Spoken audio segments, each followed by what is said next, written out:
Do Senhor, você que está assistindo pelo Facebook, se inscreva no canal, no link que tem aí em cima, que é o link do canal. Você clicando vai abrir a opção de vídeos, tem mais de 200 temas diferentes neste canal. Você pode compartilhar, marcar seus amigos. Você que está assistindo pelo WhatsApp, pode enviar também para os seus amigos compartilhando. Você que já está diretamente pelo sistema do YouTube, na internet, se inscreva, deixa o seu like, Deus te abençoe. Vamos ao tema: culto artificial. Corremos um grande risco de vivermos uma vida religiosa artificial. Neste contexto onde tratamos e falamos de discutimos e espiritualidade, nós percebemos que cada dia se passa no meio religioso, isso no sentido geral, pentecostal, não pentecostal, principalmente pentecostal e neopentecostal, onde se gesticula bastante a espiritualidade. Muitas sugestões, muitas insinuações, demonstração através de danças coreográficas, demonstrações da espiritualidade através dos lábios, corporais, enfim, de várias maneiras, tentamos demonstrar a espiritualidade. O problema que denota e que explica a expressão culto artificial é que muitas vezes as nossas demonstrações é muito fácil se perceber nos nossos dias, como diz a Bíblia, pelo fruto se conhece a árvore, que muitas manifestações religiosas nossas, elas não correspondem à realidade que vivemos. E isso então quer dizer que é artificial que está sendo demonstrado, que tem o título suco de laranja, mas é artificial, é apenas o sabor. A essência não corresponde o nome, o título. Então, o Jesus mesmo, Cristo, disse a respeito da profecia do profeta Isaías: esse povo me honra com seus lábios, mas o coração está distante de mim.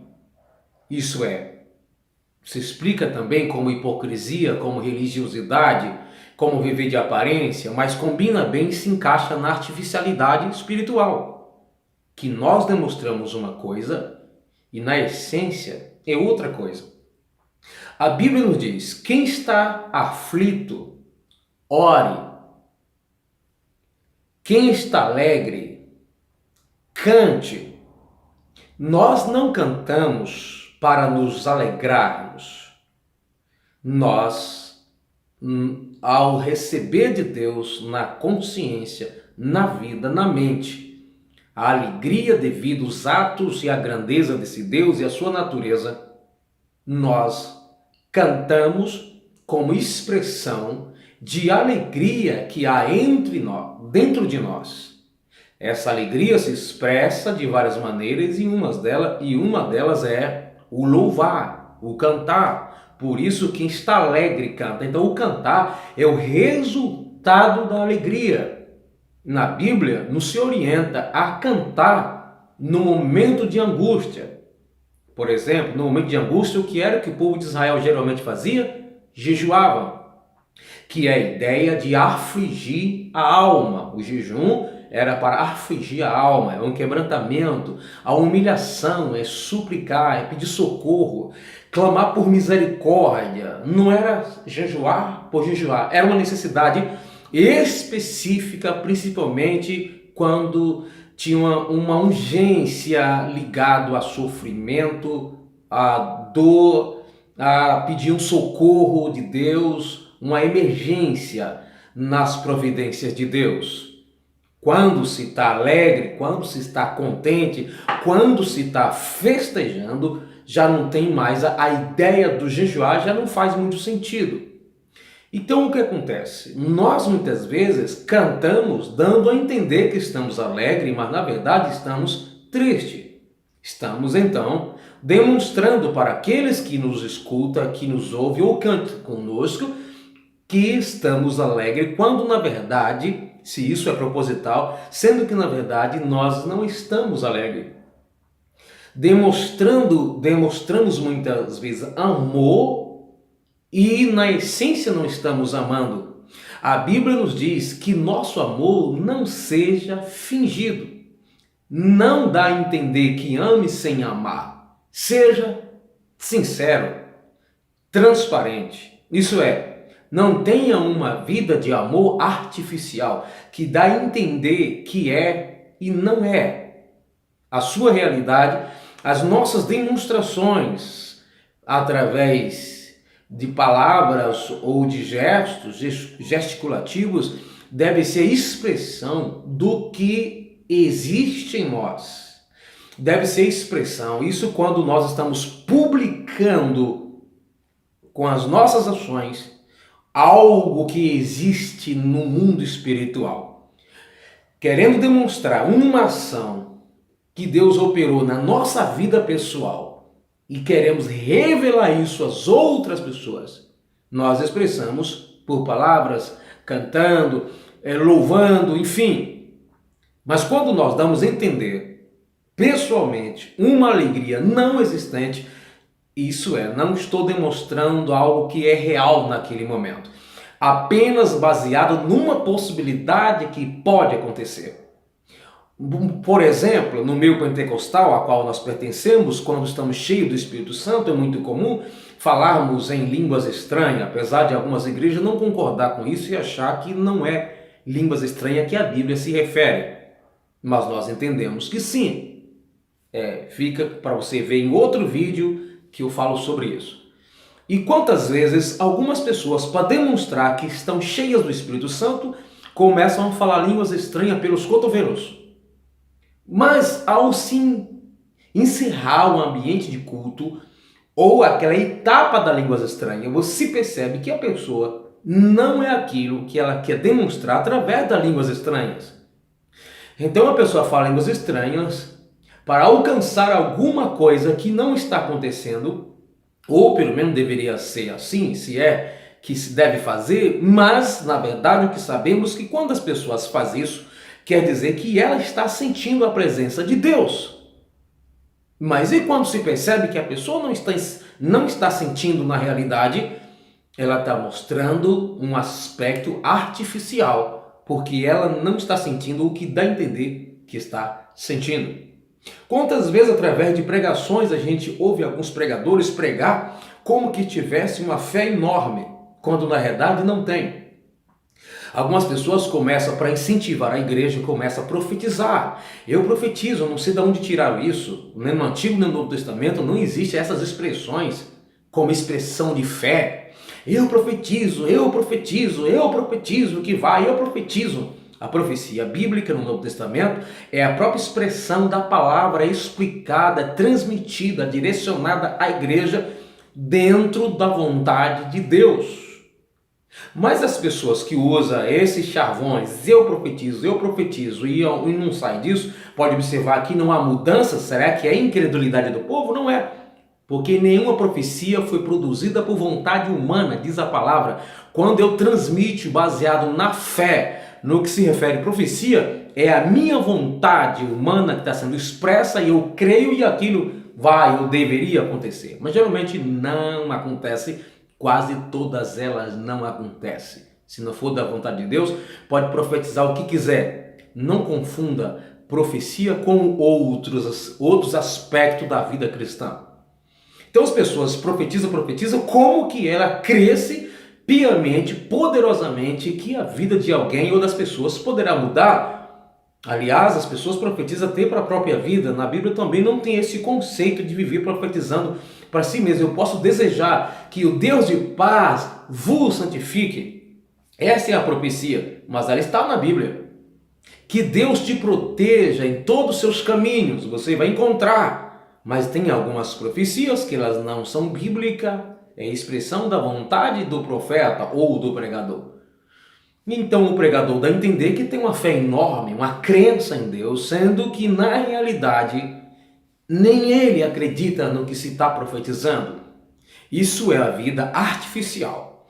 Então toda manifestação religiosa, toda demonstração daquilo que não é na realidade. Isso é um culto, quando se trata de contexto religioso, artificial. Por exemplo, vivemos às vezes de aparência. As pessoas olham para nós e veem em nós aquilo que no momento não existe, mas porque nós ocultamos a realidade. Lembra de Moisés, que desceu do monte? O seu rosto brilhava a primeira vez, a ponto do povo não poder fitar os olhos nele. Só que essa glória, ela era temporária, ela era transitória. Aí o apóstolo Paulo diz, nós não somos que nem Moisés. Como assim? Em que ele colocava o véu sobre o seu rosto para o povo não ver a glória. Não. Moisés começou a colocar o véu para que o povo não visse o final daquilo que era transitório. Então Moisés não queria que o povo visse a glória de Deus indo da sua face. Na mente das pessoas, a glória de Deus ainda estava sobre a face de Moisés. Mas como Moisés não tirava o véu, até entrar novamente para adorar a Deus no tabernáculo, o povo achava que a glória de Deus foi permanente. Nós não somos, nós temos a liberdade. A glória de Deus em nós, hoje, ela vai crescendo de glória em glória. Ela é progressiva, ela não acaba, assim como acabava com Moisés. Acabava a glória do rosto de Moisés, e por causa dessa glória que se acabava, Moisés colocava o véu. Podemos dizer que esse véu, na vida de Moisés, ele na vida de muitas pessoas hoje, representa a substituição da glória de Deus. Ou seja, a glória muitas vezes já se foi, não está mais conosco. Mas a gente quer que as pessoas acreditem que a glória está.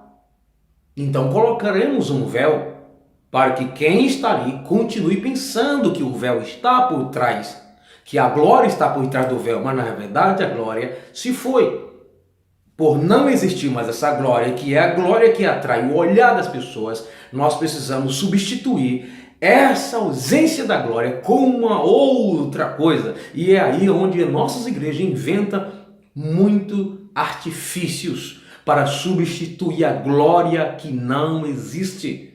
Então, por isso que muitas vezes cantamos o que não é real. Às vezes não é nem teológico, não é bíblico, não é nem verdadeiro. Mas nós temos que encantar quem nos assiste, quem está conosco, e na essência não é tudo aquilo. Então é mais ou menos assim como aquela fumaça enorme, onde se entende, subentende que há uma grande labareda. Na verdade, nem sempre há labareda onde existe muita fumaça.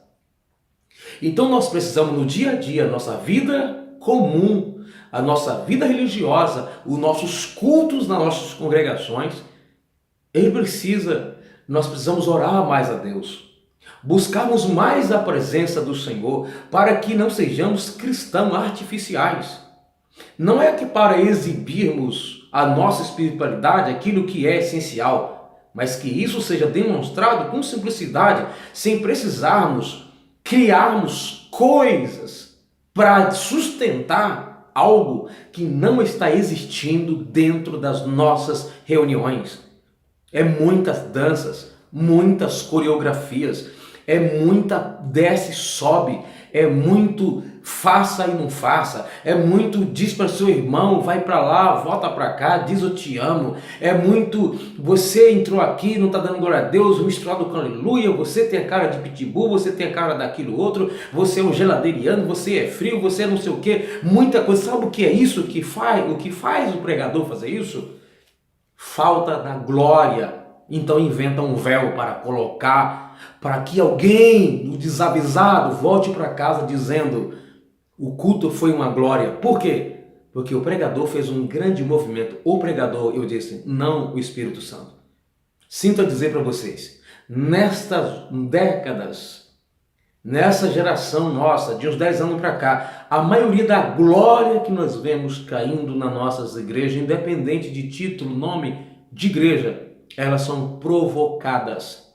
Elas não brota dos corações por meio de uma adoração pura a Deus.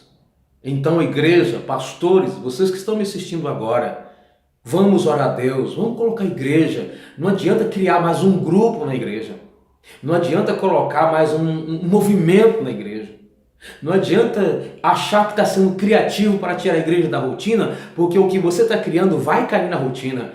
É preciso deixar que Deus conduza a nossa vida, porque se Deus conduzir a sua vida, não cairá na rotina. Haverá sempre uma novidade da parte de Deus, apesar do sistema de culto continuar o mesmo. Mas sempre no mundo espiritual, Deus vai estar fazendo coisas novas, sem precisar de invenções, que não passa de articulações de uma mente inteligente. Precisamos pedir a Deus graça e direção para que tenha vida nas nossas reuniões, porque cultos artificiais parece um mover tremendo do Espírito, mas no outro dia o povo continua. Muitas vezes os pregadores, pastores falam assim: por que é que em nossas igrejas, quando vem um pregador de fora, tem tanto glória a Deus, aleluia, quando é o pregador de casa, o povo não dá tanto glória a Deus, aleluia? Tem dois motivos. Muitas vezes o que você acha que o pregador de fora trouxe para a igreja foi artificial e a reação das pessoas a ele também foi artificial.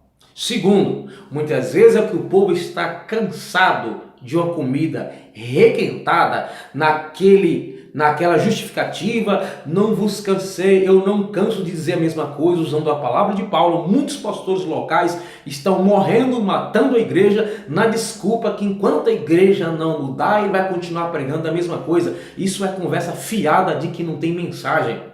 O Espírito Santo não vai pedir você para ficar repetindo a mesma coisa, pegando lá uma palavra que Paulo falou. Gente, seja inteligente, meus amigos, meus irmãos, meus companheiros de ministério. Nós, como pastores, precisamos tomar muito cuidado, não criar regras e exceções.